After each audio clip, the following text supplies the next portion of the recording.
doing? Good day and welcome to another math lesson with Mr. Whitford. For today, we're going to be looking at lesson 1.3, which is multiplying and dividing integers, right? Multiplying and dividing integers. In the previous lesson, we worked on adding and subtracting fractions. Today, we're going to dive into multiplying and dividing integers and soon into multiplying and dividing fractions. But let's take a second to look at the worksheet together. Now, if you're joining me on Google Classroom, feel free to look along with your worksheet that you received. You can always open it up in the actual materials area on our Google Classroom page, but I'm excited to walk through this lesson with you. So first, as usual, what we tend to do is we work on our previous skills by completing our bell work. So take a few minutes right now to complete the bell work. Work on A and work on B. Pause the video if you need to. All right, great. Let's look at this together. Now, normally what I would do is I would have just write up the answers for the bell work and then just keep going with the lesson. But because I know how important it is to go over some of these concepts regarding subtracting and adding fractions, let's take some time to look at the bell work together. So when I looked at the letter A, right, I'm going to start off by telling you what you should have gotten as your answer. That way, if you did get the answer and you feel like I got it, I don't need to go over this, you can fast forward it to where we go over the modeling. But for those who need explanation, let me take some time to explain. The answer is 87 over 90. Now, some people may have reduced that, and if you reduce it to 29 over 30, that's perfectly fine as well. But however, because this worksheet's not asking you in simplest form, 87 over 90 is exactly what I was looking for. Now, how do we get that? There is one technique I talked about, which is understanding how to find the common denominator. You got to say, okay, what is the common denominator of these two fractions? One technique is saying, let's multiply the denominator of both fractions. So if we multiply the denominator of both fractions, we're going to get 90. And now what do we do with that 90? We want to create new equivalent fractions. We want to create new equivalent fractions to these up here. But the only difference is the denominators are going to be this new common denominator they both share. So what you're going to ask yourself is, okay, how do I get from 9 to 90? And we're not thinking about adding, we're thinking about multiplying. So how do I get from 9 to 90? We multiplied that by 10, as I know you guys know. But whatever you do to the bottom, you have to make sure you do to the top. So I'm going to do 9 times 10, that gives me 90. 6 times 10, that gives me 60. I go over to the second fraction. I say, okay, well, once again, how did I get from 10 to 90? I multiplied 10 times 9. That gave me 90. Whatever I do to the bottom, I have to do to the top. 3 times 9 gives me my 27. Now that we have common denominators, when we add them across, it's going to be very easy. We do 60 plus 27. That gives us 87. All right? But keep in mind, we do not do 90 plus 90 to get 180. Well, since we got the common denominator, we leave that in our fraction. So our answer becomes 87. Sorry. I think I got a little pen glitch there, but 87 over 90. Let's go on to B. Now, once again, the first thing that we look at when we're looking at B is saying, okay, do we have a common denominator? One technique we use in A was multiplying denominators time each other.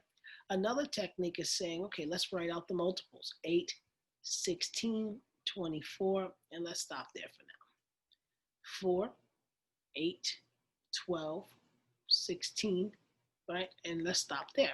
Now we notice they both have 16. Could I use that as a common denominator? Sure. But remember, as we went over in the last lesson, we're aiming for the least common denominator. We're aiming for the lowest common multiple. In this case, the lowest common multiple would be 8. So let's make 8 the common denominator that we're going to write. And once again, we're trying to rewrite both of these fractions to have 8 as the denominator. And the only way we do that is we say, okay, well, how did I go from 8 to 8? We multiplied by 1. Whatever you do to the bottom, you have to do to the top. So essentially, this first fraction doesn't change at all. It stays 7/8.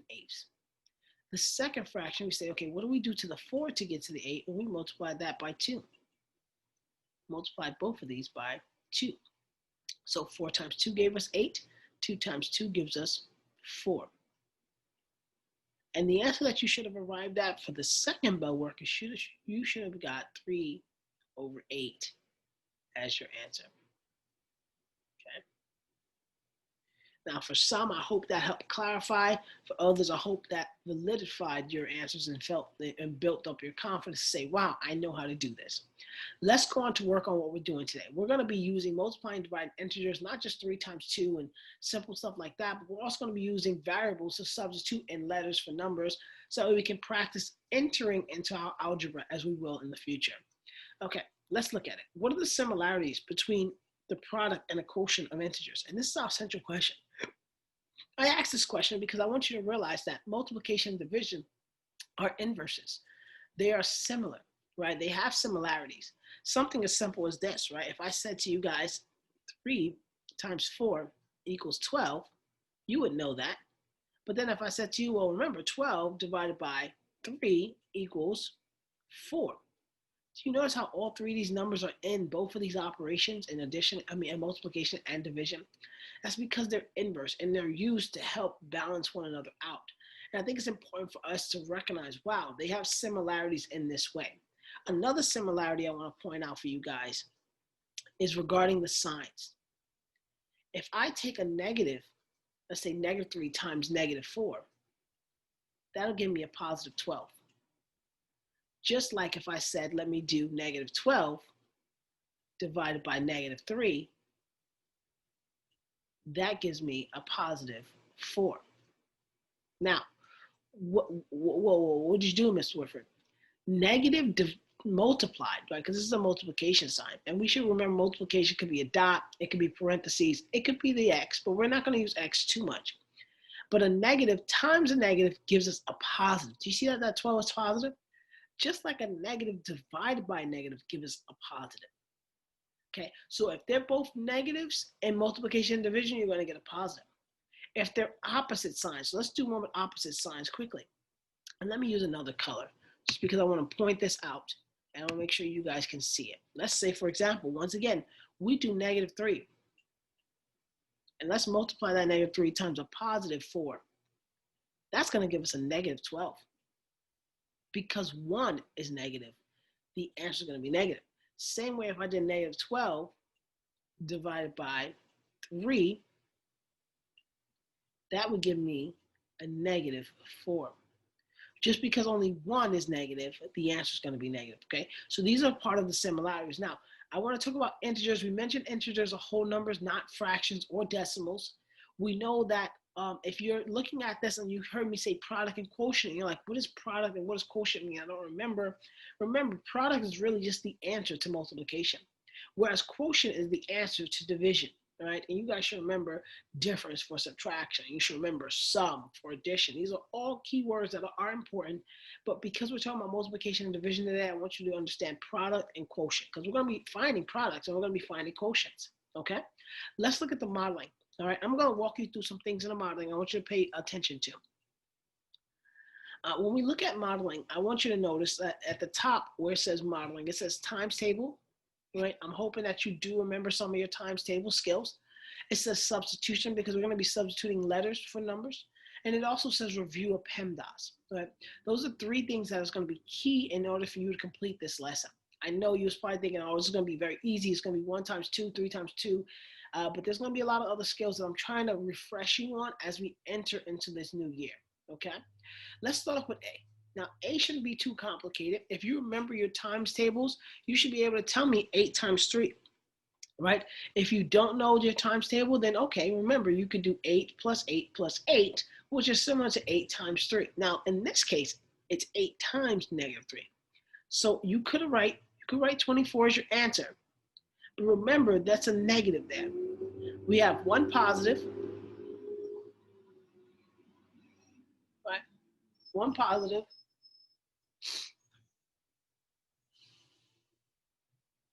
times a negative, and I'm using parentheses this time. And we should agree that, just like above, it should equal a negative as our answer. So in this case, our answer is going to be -24.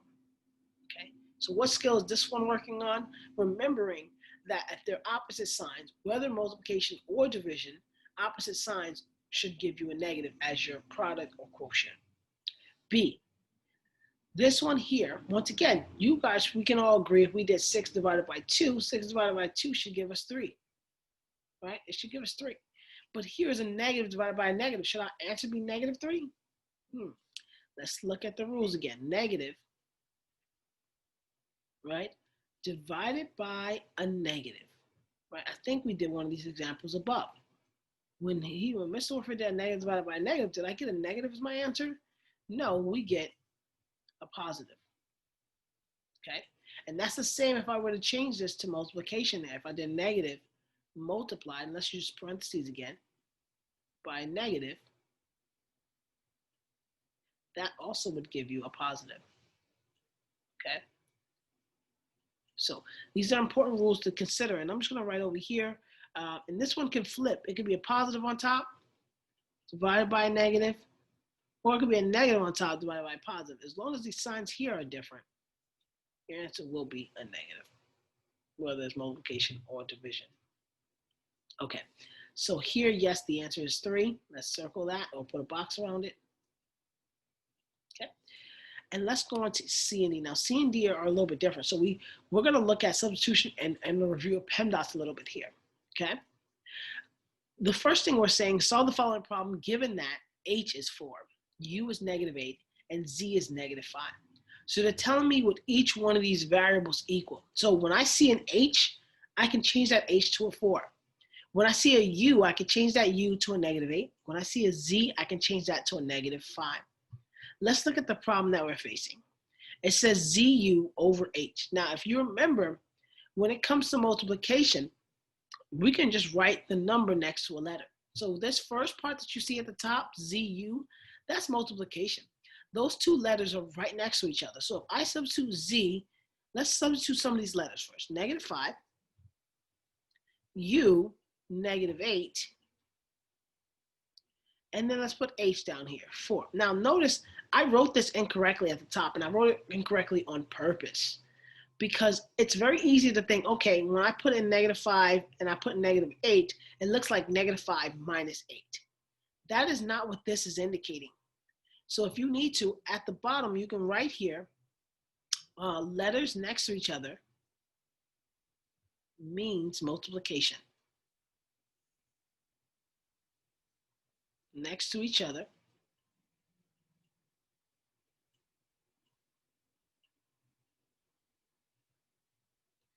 That's multiplication.